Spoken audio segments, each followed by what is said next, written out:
Hello, welcome to Broken Grounds video series. I'm Kareen, and I want to talk to you today about my top 3 gardening books. These are books that I refer to time and time again every growing season, and they're some of the most useful books that I have in my gardening library. So the first book that I would recommend is The Garden Primer by Barbara Damrosch. Barbara Damrosch and her husband Elliot Coleman run an experimental market garden in Maine.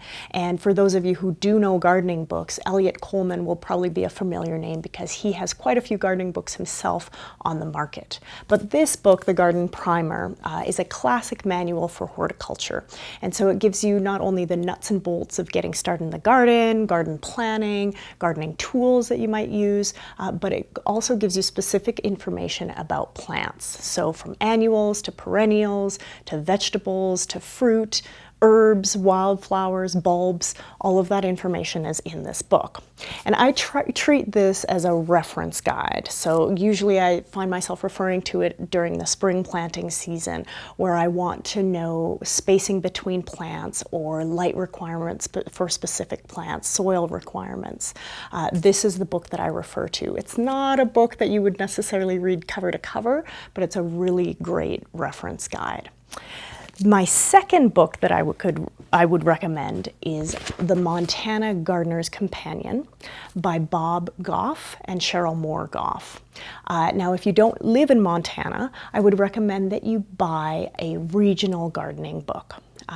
This is a great book for plant lists, for growing conditions that are specific to Montana. It gives you different cultivars of vegetables, for example, that are very successful in this climate.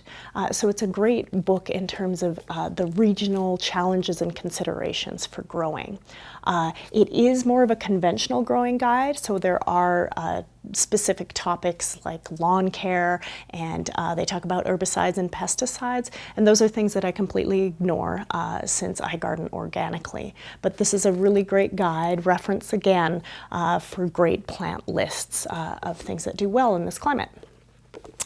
And then my last book that I would recommend is Gaias Garden by Toby Hemingway. So this is a great beginner guide for someone who is interested in permaculture on a small scale. So for a budding permaculture practitioner that wants information about design ideas for your yard and garden, this is a great book. It's something that you can very easily read cover to cover, very accessible, and it gives you, it basically turns a lot of conventional gardening techniques on their head and gives you a lot of great ideas. So basically I use the first 2 books, The Garden Primer and The Montana Gardener's Companion, as reference guides for specific plants, their growing conditions, their spacing requirements. But then I overlay that with design ideas that come out of Gaia's Garden. So if I want a multifunctional ecological garden that builds soil, that builds fertility, that attracts pollinators, Gaia's Garden gives me a lot of great ideas. So those are my 3 gardening book recommendations. I would love it if you had any top gardening books that you would recommend. I would love it if you shared them in the comments below. And if you like this video, please share it with your friends. Thank you so much for watching, and I look forward to seeing you soon.